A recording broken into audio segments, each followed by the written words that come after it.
రాజకీయ ముఖ చిత్రాన్ని ప్రభావితం చేస్తాయి.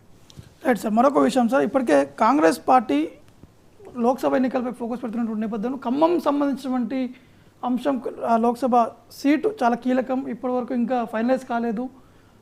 ఉన్నటువంటి ముగ్గురు మంత్రుల కుటుంబ సభ్యులకు ఇవ్వాలని చెప్పేసి వారు కోరుతున్నారు, కానీ ఇంకా ఫైనలైజేషన్ కాలేదు.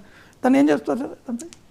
అంటే కాంగ్రెస్ పార్టీ ఫైనలైజ్ చేయకపోయినా ప్రమాదం ఏం లేదు కదా, ఇంకా నామినేషన్లకు వాళ్ళ మొదలవుతున్నాయి నామినేషన్స్. సో ఖమ్మంకి ఇంకా టైం ఉంది, ఎందుకంటే మీకు లాస్ట్ అసెంబ్లీ ఎన్నికల సమయంలో ఈ చర్చ జరిగింది.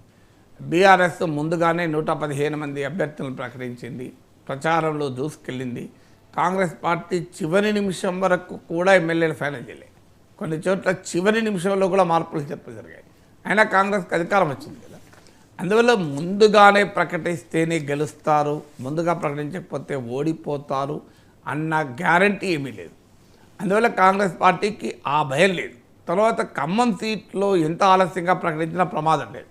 ఖమ్మంకున్న ప్రత్యేకత ఏంటంటే కాంగ్రెస్ పార్టీ ఏ అభ్యర్థిని పెట్టినా గెలుచుకోగలిగే సీటు. ఇక భయంకరమైన స్వయంకృత అపరాధాలు చేస్తే తప్ప ఏ రకంగా చూసినా ఖమ్మం గెలుచుకోలే సీటు. అందువల్ల ఖమ్మంకు అష్యూర్డ్ సీట్, అది అష్యూర్డ్ సీట్ కనుక ఆ టెన్షన్ ఏమీ లేదు. ముందుగా అభ్యర్థి ప్రకటించలేదు అనే టెన్షన్ లేదు. సాధారణంగా మీరు అన్నట్లు అభ్యర్థులు ఎప్పుడు ఆలస్యమవుతుంది, ఆ పార్టీలో ఎవరు గెలవగలుగుతారు అనే అనుమానం ఉన్నప్పుడు విన్నబుల్ క్యాండిడేట్ కొరకు చూస్తుంటారు. ఖమ్మంలో ఆ ప్రాబ్లం లేదు, ఎవరిని పెట్టినా కాంగ్రెస్కు గెలుపు అవకాశాలు ఉంటాయి.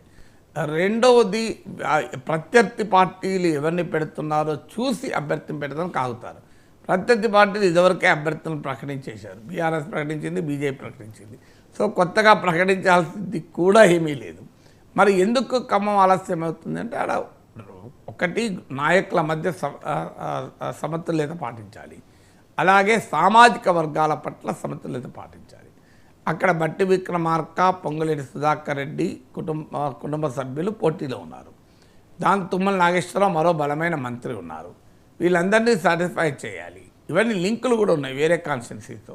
ఇప్పుడు కరీంనగర్లో కూడా ఒక రెడ్డికి ఇవ్వాలా, బీసీకి ఇవ్వాలా అనే ఆలోచనలో కాంగ్రెస్ ఉంది. అక్కడ మీ ఖమ్మంలో రెడ్డికి ఇస్తే కరీంనగర్లో రెడ్డికి ఇవ్వాలి. అందువల్ల ఈ రెండింటికి ఇంక ఇప్పటికే 60 మంది రెడ్లు కాంగ్రెస్ తరఫున పోటీ చేస్తున్నారు.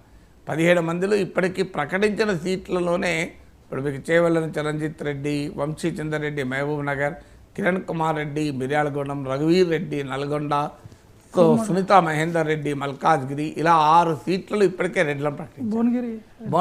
మనకి చెప్పాను భువనగిరి మీకు కిరణ్ కుమార్ రెడ్డి. సో ఇలా 7 సీట్లలో ఇప్పటికే అభ్యర్థులను రెడ్లే 6 సీట్లలో. ఇప్పుడు ఒకవేళ కరీంనగర్ రెడ్డి ఇస్తే 7 అయిపోతే ఖమ్మం రెడ్డి ఇస్తే 8 అవుతాయి. సో అందువల్ల ఈ కరీంనగర్ సీట్తో కూడా లింక్ అయి ఉంది సామాజిక సమీకరణ. తర్వాత మాదిగ ఇష్యూ ఉంది. మీకు మాదిగలకు సరిగా ప్రాధాన్యత రాలేదు అనే విమర్శ ఇప్పటికే కాంగ్రెస్ నుంచి బీఆర్ఎస్ నుంచి వస్తుంది. ఎందుకంటే పెద్దపల్లి, నాగర్ కర్నూలు ఈ 2 సీట్లకు కూడా మాలలకే కాంగ్రెస్ టికెట్లు ఇచ్చింది. ఆల్రెడీ డిప్యూటీ చీఫ్ మినిస్టర్ మాల, స్పీకర్ మాల. సో ఖమ్మంలో కూడా డిప్యూటీ చీఫ్ మినిస్టర్ సతీమణికి ఇవ్వడం అంటే మళ్ళీ ఈ డైమెన్షన్ కూడా ముందుకు వస్తుంది. సో అందువల్ల ఇలాంటి ఫ్యాక్టర్స్ ఉన్నాయి. వీటితో పాటు ఆ నాయకుల మధ్య కామన్ అగ్రిమెంట్ రావాలి. సో ఆటోమేటిక్గా వారి మధ్య కూడా పోటీ ఉంటుంది. సో ఈ నాయకుల మధ్య సమతుల్యత, సామాజిక వర్గాల మధ్య సమతుల్యత, నియోజకవర్గాలతో ఇతర నియోజకవర్గాల అభ్యర్థులతో ఉన్న లింక్, ఇవన్నీ వెరసి ఖమ్మంలో ఆలస్యమవుతుంది. ఈ పంచాయతీ అంతా ఉండకూడదనే ప్రియాంక గాంధీని అడిగారు, పోటీ చేయండి, రాహుల్ గాంధీ పోటీ చేయమని అడిగారు, సోనియా గాంధీ పోటీ చేయమని. వాళ్ళు ఎవరైనా పోటీ చేస్తే అసలు ఈ ప్రాబ్లమే ఉంటుంది ఇక, ఎందుకంటే ఆటోమేటిక్గా అందరూ కలిసి యునైటెడ్గానే క్యాంపెయిన్ చేస్తారు.